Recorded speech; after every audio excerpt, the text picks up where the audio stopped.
असल चीज है वर्णाश्रम धर्म। और वो वर्णाश्रम धर्म का उद्देश्य क्या है? भगवत भजन, विष्णु आराधते, वर्णाश्रमचारवता पुरुषेण परपुमान, विष्णु आराधते न अन्य तत्व कारणम। द होल सिविलाइजेशन, सभ्यता, वैदिक सभ्यता, तो उद्देश्य है विष्णु आराधन, विष्णु आराधते।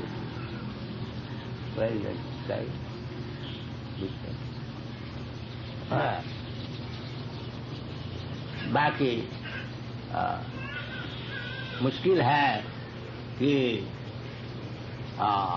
न ते विदु सार्थ गति विष्णु, ये सब जानते नहीं जिसको सार्थ गति किधर होनी चाहिए। माम एवं शरणंगत, ये सार्थ गति भगवान जैसे बोल, सर्वधर्मान परित्यज्य मामेकं शरणं, ये सार्थ गति। तो इस शास्त्र में सब जगह में यही समझाया गया है कि reach the goal of life, जीवन का उद्देश्य क्या।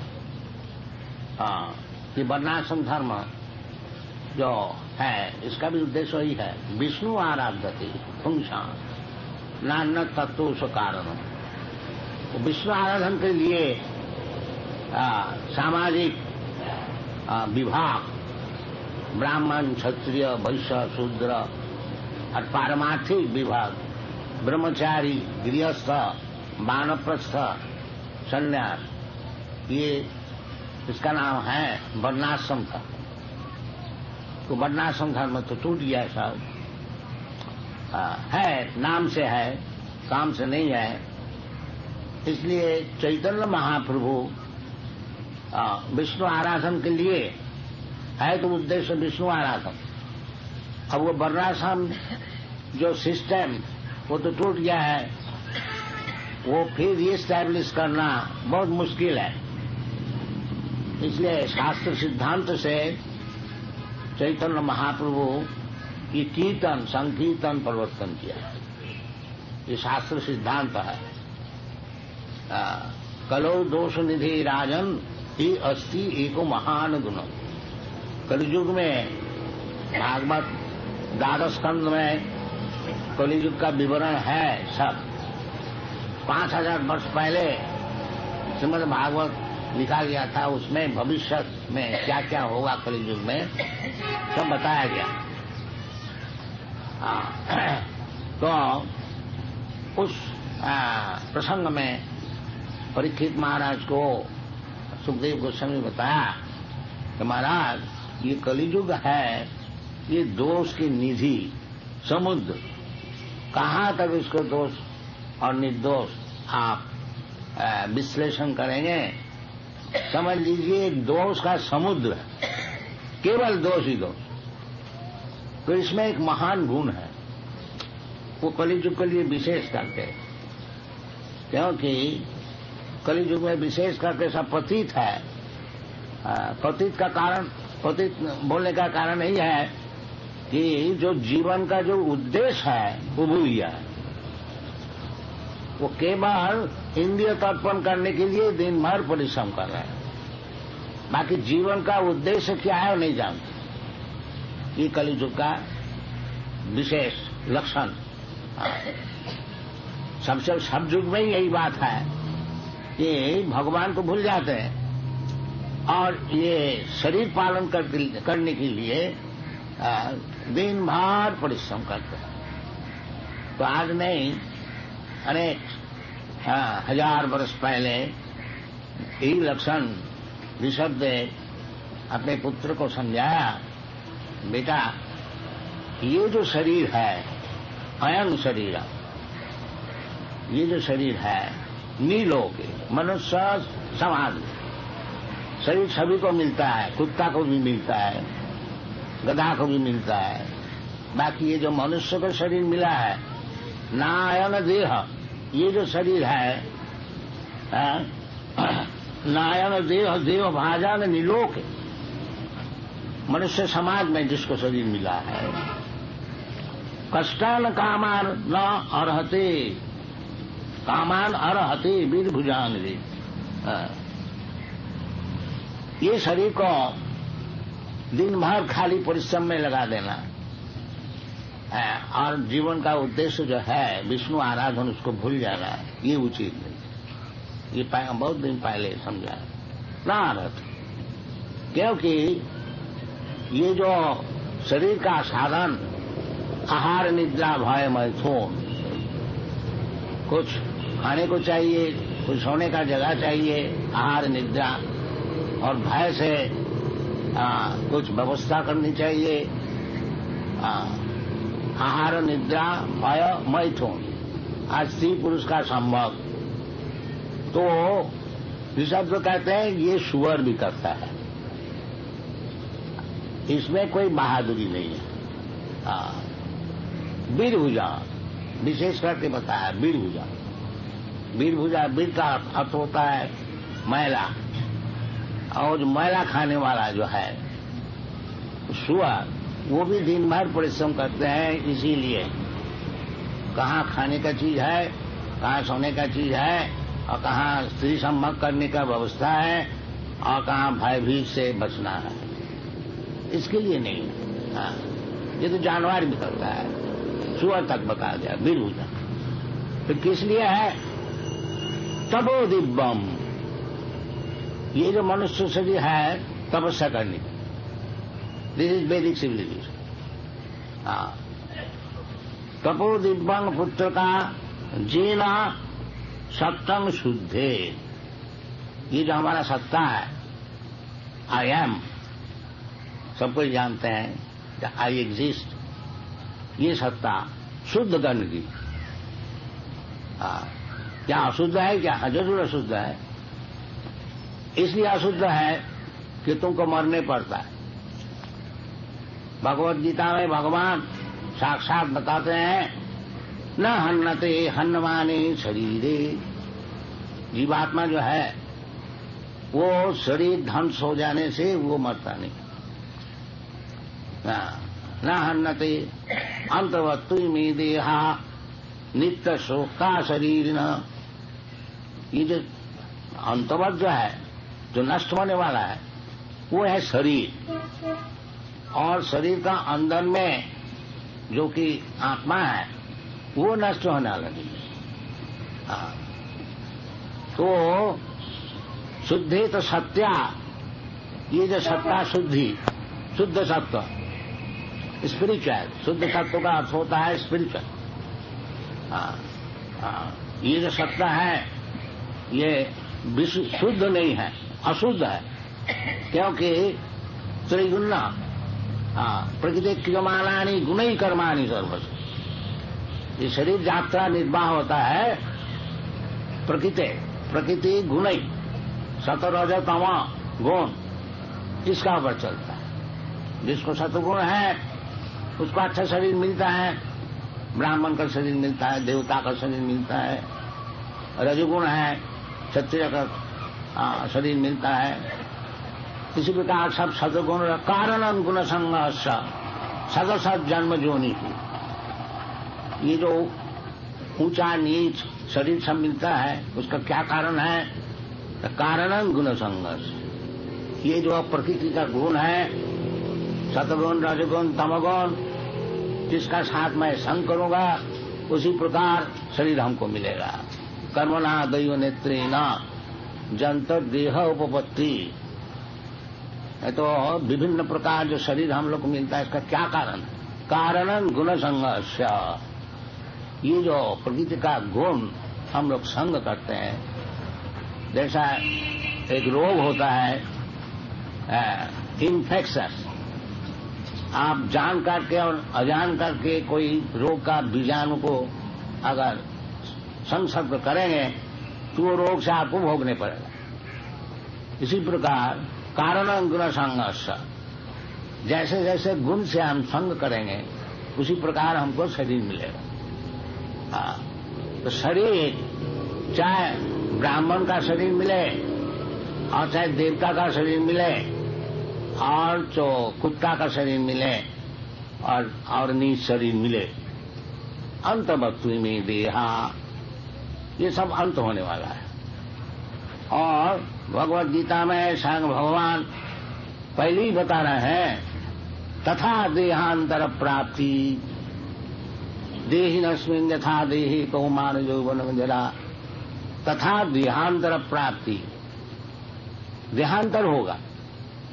अब किस प्रकार देहांतर होगा, आगे जाकर के हमको क्या शरीर मिलेगा, ये सब हम लोग नहीं जानते।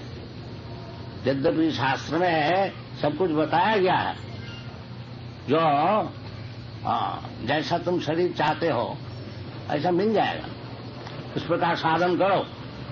जानती देव वृता देवान पितरीन जानती पितृवृता भूते जानती भूतानी मज्जाजिनो भी जानती माम। यदि उच्च लोक में जाने चाहते हो, स्वर्गलोक, जनलोक, महलोक, तपलोक, अनेक सब उच्च लोक है, उधर भी जा सकते हो। जानती देव वृता देवान, किसी लोग जा सकते हो, पितरीन जानती पितृव्रता भूते जानती भूतानी, और यदि इधर ही रहने चाहते हो वो भी हो सकेगा। और मज्जाजिनो भी जानती मां, और अगर भगवान का पास जाने चाहते हो तो भगवत भजन कर लो। सब चीज खुला हुआ है, जैसा हम लोग चाहते हैं। यथेच्छसि तथा कुरु, भगवान अर्जुन को बताया कि तुमको सब बता दिया, अब तुम इसको सोच करके विवेचन करके जैसा चाहते हो ऐसा करो। तो सब हमारा ही हाथ में है।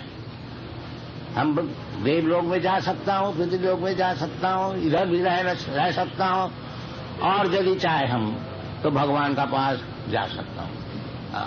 ये सब चीज शास्त्र में बताया है किस तरह जा सकेंगे। तो वही चीज ऋषभदेव बता रहे हैं कि ये जो मनुष्य शरीर मिला है ये जंक्शन है, तुम जैसे चाहते हो आगे जाकर के मिलेगा, क्योंकि देहांतर तुम्हारा तो होगा ही। तथा देहांतर प्राप्ति धीरस्तत्व महीयते, जो बुद्धिमान है, धीर है, वो बहुत जल्दी समझ जाता है जहाँ देहांतर होता है।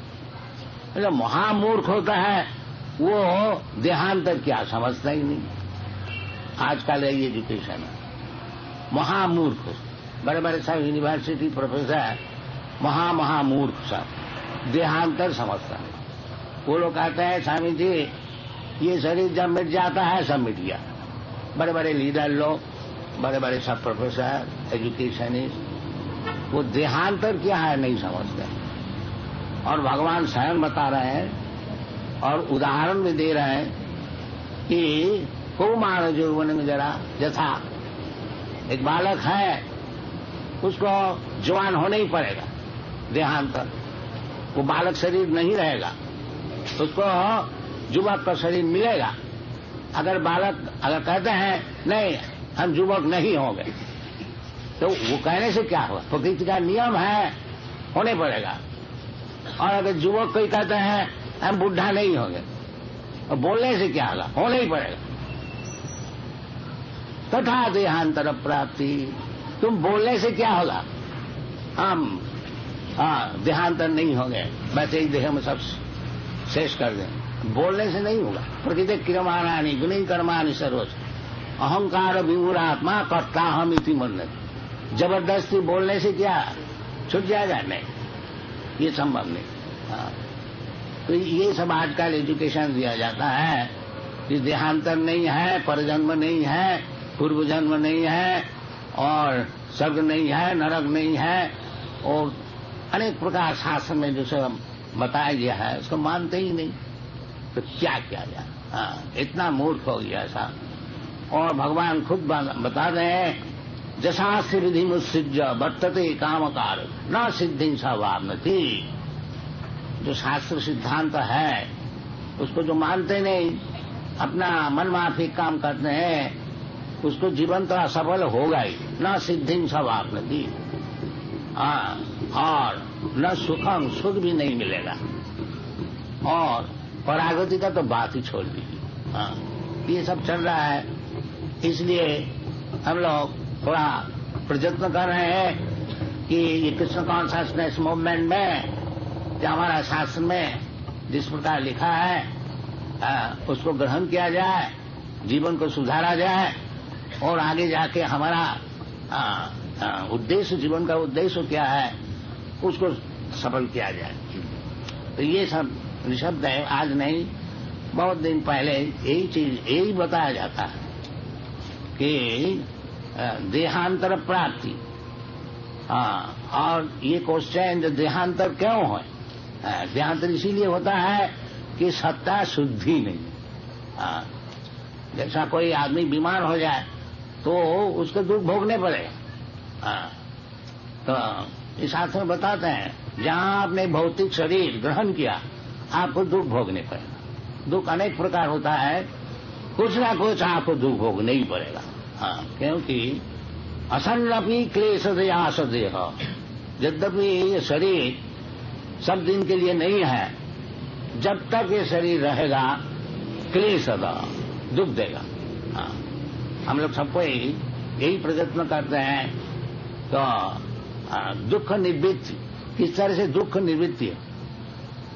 तो दुख निवृत्ति क्या चीज है वो जानते ही नहीं हम लोग। इसलिए भगवान साक्षात बताते हैं कि तुम्हारा जो असल दुख है जन्म मृत्यु जरा व्याधि, तुम तात्कालिक सामयिक जो दुख निवृत्ति करते हो वो तो शरीर जो सुख मिला है वो शरीर का साथ साथ वो सब मिट जाए, फिर तुमको और एक शरीर लेने पड़ेगा अपना कर्म का अनुसार और उसका दुख भोगने पड़ेगा। तो यदि दुख से आत्यंतिक दुख निवृत्ति यदि चाहते हो तो ये सत्ता का शुद्ध करो। उसके लिए तपस्या, तपो दिव्यं पुत्र का जेन शुद्धे तो सत्ता शुद्धि करो। और वो सत्ता शुद्धि करने का मौका किस समय मिलता है? अयन देहा निदेह नीलोके, नायन देह देहो भाजांग नीलोके कस्तान कामान। इस शरीर को जो इतना मूल्यवान शरीर है जिसमें कि तुम सब दुख को नष्ट कर सकते हो, यही शरीर में, वो शरीर को ये सुअर कुत्ता का ऐसे लगा करके केवल भोजन और स्त्री संभाग और आहार निद्रा भय मैथुन में और उसके लिए दिन भर तकलीफ करना ये उचित नहीं है। ये ऋषभदेव का उपदेश। नायंग देह देह भाजांग निलोके, चाहिए कुछ, शरीर जब मिला है हमको कुछ खाने को चाहिए, ये तो जरूरी बात है, और सोने का भी जगह चाहिए, और इंद्रिय है उसको भी थोड़ा भोग चाहिए, और वैसे भी किस तरह से निवृत्ति हो ये जरूरी है। बाकी इसी के लिए केवल जीवन है, ये महामूर्खता है। जीवन का और कुछ उद्देश्य है। वो उद्देश्य क्या है? तपस्या, दिव्यम, दिव्य चीज लाभ करने के लिए तपस्या। इसलिए समाज का विभाजन है।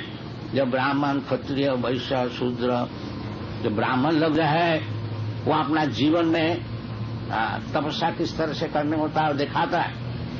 समो दमो तितिक्षा आर्जव ज्ञानम विज्ञानम आस्तिकम ब्रह्म कर्म स्वभाव। ब्राह्मण आइडियल लाइफ वो दिखाते हैं, दिखाकर सिखाते हैं। इसलिए ब्राह्मण शिक्षक है, गुरु है, शास्त्र में बताया गया है। और क्षत्रिय ब्राह्मण से उपदेश लेकर के प्रजा जिस तरह से जीवन यापन करने से उसको उपकार होगा, ये क्षत्रिय का काम है। और वैश्य का काम है खाने का चीज सबको मिले उसको बंदोबस्त करें। कृषि गो रक्षा वाणिज्यम वैश्य कर्म स्वभावजम, खाने का चीज मिल जाएगा। कृषि कार्य करने से, अन्न पैदा करने से, भगवान खुद भी बताते हैं अन्नाद भवन्ति भूतानि, खूब अन्न पैदा करो। खूब नहीं, जितना जरूरत है। अन्नाद भवन्ति भूतानि, पर्जन्यात् अन्न संभव। और अन्न तभी संभव होगा जब ठीक ठीक बरसात होगा। पर्जन्यात् अन्न संभव, यज्ञात् भवन्ति पर्जन्य। और यदि यज्ञ करेंगे आप तो यथा समय आपको वृष्टि मिलेगी, और जिसमें जमीन में आप अच्छी तरह से बड़ा सहज से अन्न पैदा कर सकेंगे। यज्ञात् भवन्ति पर्जन्य, पर्जन्यात् अन्न संभव। ये सब शास्त्र में विधि है। सरल भाव से आपको खाने की चीज मिला और आनंद से रहा, और बाकी समय जहां हमको मिला तपो दिव्यम, तपस्या करो। ये सिविलाइजेशन है, ये सभ्यता है। और ये सभ्यता नहीं है कि केवल सुअर का ऐसे दिन भर कहाँ गु है, देखो जी देखो जी देखो। This is not civilization. नायंग देहो देहो हाजांग निलोक कष्टान, और उसके लिए दिन भर परिश्रम करना है। लाओ जी रुपया, लाओ रुपया, लाओ रुपया। इदम अब्दा माया लब्धम इदम प्राप्ति पुनर्धनम। ये जो आसुरिक सिविलाइजेशन है, अब तो इतना रुपया मिल गया है, अब इतना और चाहिए, इतना बैंक बैलेंस होना चाहिए। इसी तरह से सारा जीवन स्वार्थ ऐसे परिश्रम करके केवल खाने सोने और संभोग करने के लिए, ये जो सभ्यता है ये उचित नहीं है। कम से कम मनुष्य जीवन में ये उचित नहीं है। तपस्या करनी चाहिए। तपो दिव्यम। और कलियुग में वो तपस्या बड़ा सरल। ये आप जो बता रहे हैं, कलियुग में तो दोष ही है, परंतु एक सुविधा है। वो क्या है? कीर्तनादेव कृष्ण से मुक्त संग परम भज। केवल भगवान कृष्ण का नाम कीर्तन करने से वो मुक्त संग हो जाता। ये जो दोष है, कलो दोष निधि, ये दोष से छुट्टी मिल जाती, निर्दोष हो जाती। ये चैतन्य महाप्रभु बताया, चेत दर्पण मार्जनम। दोष सब कहाँ है? ये सब हृदय में ही है। सब जितना दोष हमारा है, डार्टी थिंग्स, वो सब हमारा हृदय में। तो ये जो हरि कीर्तन है, ये चैतन्य महाप्रभु समझाया है। जो हरि कीर्तन करने से पहली जो बात है, चेत दर्पण मार्जनम। ये जो चित्त है, चित्त शुद्धि हो जाए। ये जो हम समझते हैं कि मैं ये हिंदू है, ये मुसलमान है, मैं इंडियन है, मैं अमेरिकन है, ये सब क्या चीज है? ये सब उपाधि है। असल जो है हम अहं ब्रह्मास्मि, ये असल परिचय। ब्रह्मभूत प्रसन्नात्मा न सोचती न कांक्षति।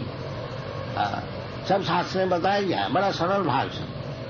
तो इसके लिए परिश्रम करना चाहिए और उसके लिए थोड़ी सी तपस्या करनी चाहिए। अब देखिए इसका प्रमाण स्वरूप ये जो यूरोप अमेरिका में सब ग्रहण कर रहे हैं, उसके लिए कुछ तपस्या कर रहे हैं। क्या तपस्या? 4 चीज। No illicit sex, no meat eating, no intoxication, no gambling. 4। जैसा हम ये चौकी में बैठे हुए हैं, इसको 4 पहिया है। इसी प्रकार पापमय जीवन जो है, उसको 4 पहिया यही है कि इलिसिट सेक्स और मांसाहारी भक्षण और जुआ खेलना और नशा भांग करना। बस ये कलियुग में यही चीज फैला हुआ है सारा दुनिया में। तो इसको छोड़ना थोड़ा मुश्किल है। बाकी तपस्या छोड़ने में हमारा तकलीफ होगा। बाकी तप का अर्थ होता है कि वॉलंटरीली थोड़ा तकलीफ सहन कर ले, उसका नाम है तपस्या। तपस्या ये नहीं है मैं जो तो के रह गया और टेबल चेयर में बैठ करके सिगरेट फूकते फूकते तपस्या हो जाएगी। नहीं, तपस्या के लिए थोड़ा तकलीफ उठाना। तो ये जो बालक लोग हैं, ये जो तपस्या कर रहे हैं कि 4 चीज छोड़ देना, तो क्या मर गया है क्या? ये बचपन से वो बहुत, जब शिशु रहता है उनका माता पिता उसको सिखाता है पाउडर, वो मीट पाउडर, उसको पानी में घोल करके उसको जबरदस्ती चमचा से सिखाएगा। ये देश है। तो बेचारी का दोष नहीं है, शुरू से सिखाया गया मांसाहारी भक्षण, पिता माता शराब पीता है और बच्चा बैठे हैं उसको सोडा वाटर लेमनेड देता है, वो भी सीखे, अभी शराब नहीं पी सकेगा, थोड़ा सोडा वाटर पिए, बस जो सीखता है। सॉफ्ट ड्रिंकिंग इसको बोला जाता है, सॉफ्ट ड्रिंकिंग। तो उसको बेचारी को सिखाया जाता। वो जब भूल गया तपस्या करने के लिए, हमारा भारतीय कितनी मुश्किल है ताकि नहीं तपस्या नहीं करेंगे। बाकी तपस्या करनी चाहिए, बिना तपस्या काम सफल नहीं। पहले तो बड़े बड़े ऋषि लोग, मुनि लोग, राजा लोग सब घर छोड़ करके जंगल में जा करके हजारों वर्ष तपस्या करते थे, वो तो कलयुग में संभव ही है। तो थोड़ी सी तपस्या है कि ये चार चीज छोड़ दो और भगवान का नाम कीर्तन करो। ये क्या मुश्किल है क्या? ये जरूर करनी चाहिए। यही हमारा कृष्ण कॉन्शियसनेस मूवमेंट सारा दुनिया में प्रचार कर रहे हैं, और वही चीज भारतवर्ष का तो ही है, आप लोग भी ग्रहण कीजिए। ये आसुरिक जीवन यापन करने से कोई लाभ नहीं है। इदम अग्गमया लब्धम इदम प्राप्त पुनर्धनम। आज इतना रुपया है, फिर कल इतना रुपया हो जाएगा, फिर कल और परसों और कुछ हो जाएगा और कुछ हो जाएगा। ये सब होते होते एक दिन जमरा जाएगा, लात मार के सब छीन छान लेकर के जाओ कुत्ता बनो। ये होता है। तथा देहांतर प्राप्ति, जैसा कर्म करेंगे ऐसा शरीर मिलेगा। वो प्रकृति क्रियमाणानि गुणी कर्माणि सर्वस्व, वो तो प्रकृति का हाथ में है। उस समय तो बड़ा साहब होने से कुछ काम नहीं चलेगा। उस समय बड़ा साहब प्रकृति है कि बेटा अब तुम कुत्ता बनो। कुत्ता का तुमको मनुष्य जीवन दिया गया था, उसको तुम व्यवहार नहीं किया, कुत्ता का ऐसा काम किया है।